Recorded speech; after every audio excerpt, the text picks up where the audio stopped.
So today we're going to explore how to calculate pay as you earn in Trinidad and Tobago. We're also going to explore how we could strategically use annuities to minimize that figure, minimize the amount of pay as you earn that you are required to actually pay. In essence, how do we maximize your net income, the amount of money available to you at the end of the month from your paycheck using annuities?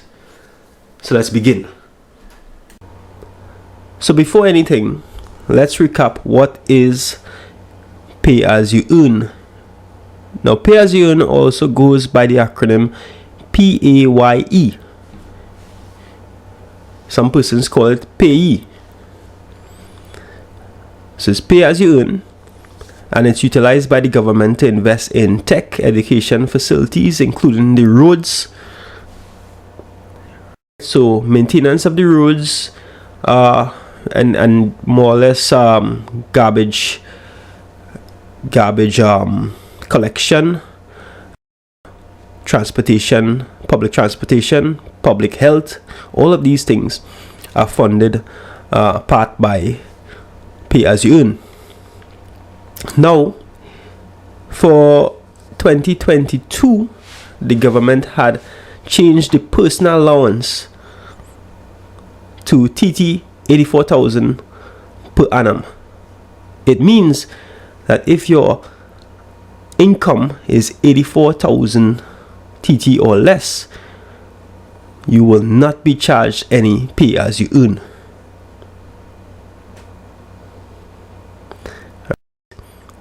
You will not be charged pay as you earn. It is only taxable for any excess above the 84,000. Now, some things that you may not know are that if you more or less get a salary, say you have 1.7 million, say the yearly income, let's say a yearly income is 1.7 million TT, then the first 84,000, which is seen as a personal allowance, no tax, no pay as you earn will be charged on that first 84,000. However, what exceeds 84,000 up to 1 million, you'll be charged 25% of that. And what exceeds the $1 million mark, you'll be charged 30% of that. We'll do some examples that will explore this. Now, for these examples, let's assume health surcharge and NIS charges are both $0. So let's move on. So let's look at case 1. You're required to calculate the pay as you earn value. For this case, salary is 4,000 TT per month for 12 months. So therefore, first thing we do is the annual income. 4,000 by 12 months gives us 48,000 TT. The personal allowance is 84,000. So therefore, your annual income is less than the personal allowance. So therefore, your pay as you earn due is $0.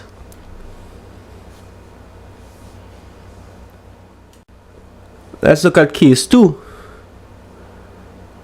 Salary of 10,000 TT per month for 12 months. So your annual income is 10,000 by 12, which is 120,000 TT.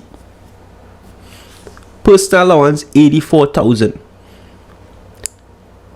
Taxable income is 120,000 minus the personal allowance of 84,000, gives us 36K.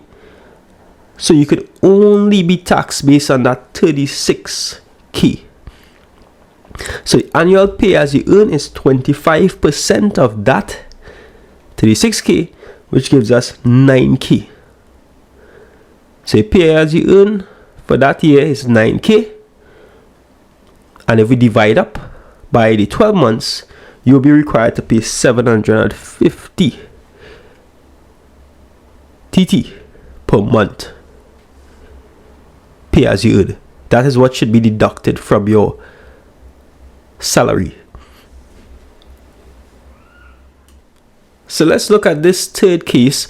And if you have a salary of 100,000 TT for 12 months, you have annual income of 100k by 12, which gives us 1.2 million TT. Your personal allowance is 84,000. So therefore, your taxable income is 1.2 million minus 84k, which is 1,116,000. So the first tax bracket 1, 25% of the first million of that taxable income is 25% of 1 million, which is 250,000. Tax bracket 2, the excess, right? 1.116 million minus the million, the first million, gives us 116,000. So the tax for that is 30%. 30% of 116,000 gives us 34,800. So your total pay as you earn based on that salary for 12 months is 250,000 plus 34,800, which is 284,800, which is $23,733.33 per month. All right. So we would have rounded off that figure per month.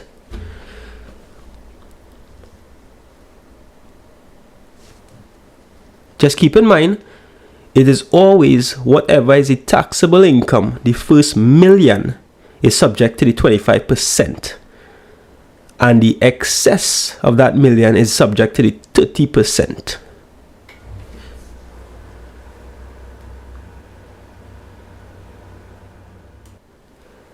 So let's look at this last example.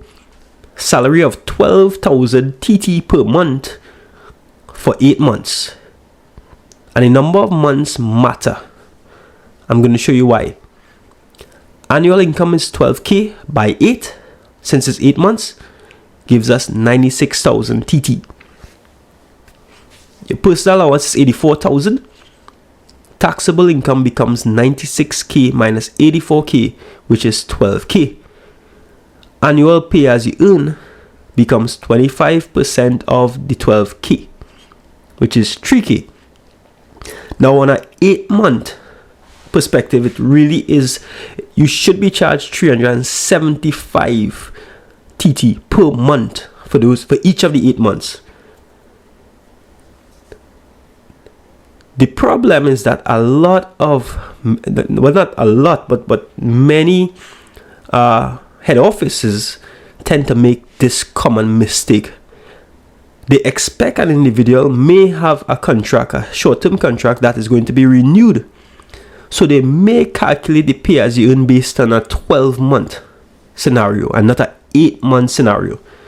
So therefore, the mistake they may make is to calculate the pay as you earn, take the annual pay as you earn and divide it by 12 months, which results in $250. And they're going to be deducting $250 every month from your salary for the 8 months. And when you do a tax return, you are going to realize that you really owe the government, you owe the state some money because you were being undertaxed. It's a common mistake by head offices. They should really be charging you, in this case, $375. They should be deducted 375 TT per month out of your salary for 8 months each. but instead they are deducting 250. And after a year, when you do your tax return, you realize you owe them, you owe the state. So using this, you could actually look at your pay slip and determine whether you really are being charged the exact amount, right? So let's talk a bit about annuities. And I would have done some content in the past and quite a number of shorts about annuities and how it can result in you maximizing your net income. The thing about it is that these annuities are more or less government's efforts to give you incentives and towards encouraging you to invest in retirement plans. So in this case over here, if you look, you realize that you have to pay annual pay as you earn of 9k per month, 750. So if you were to have annuities now, it will actually result in some tax rebates. If you were to do a TD4 form, do a tax return, you would actually realize that you're going to be paid, given a rebate. You're going to actually get funds back in the form of a check from the state, and that is because of the annuity. So you would actually, the greater the annuity, the more money you get back. So you're really supposed to ensure that you get an annuity that is big enough to, maximize your net income. Now, if you want to immediately benefit from this, you're gonna have to file a TD1 form where you would have to, get a projection from your insurance company of how much you would be paying towards annuity every year for that particular year. You will have to fill out a document, a TD1 form, submit it to the Inland Revenue for assessment, and they are now going to prepare a document for your head office to inform your head office how much to deduct from your salary per month, and you can immediately benefit from the use of annuities. But use of annuities would more or less reduce this amount of pay as you earn that you would be paying towards. It's an incentive by the government towards you investing in your retirement plans. So I showed you all with a number of examples how to calculate pay as you earn in Trinidad and Tobago. I also showed you all how to utilize annuities to strategically maximize your net income. I hope this was useful to you. I suggest that you go ahead and get an annuity that could benefit you in this respect, and I will see you all in the next episode.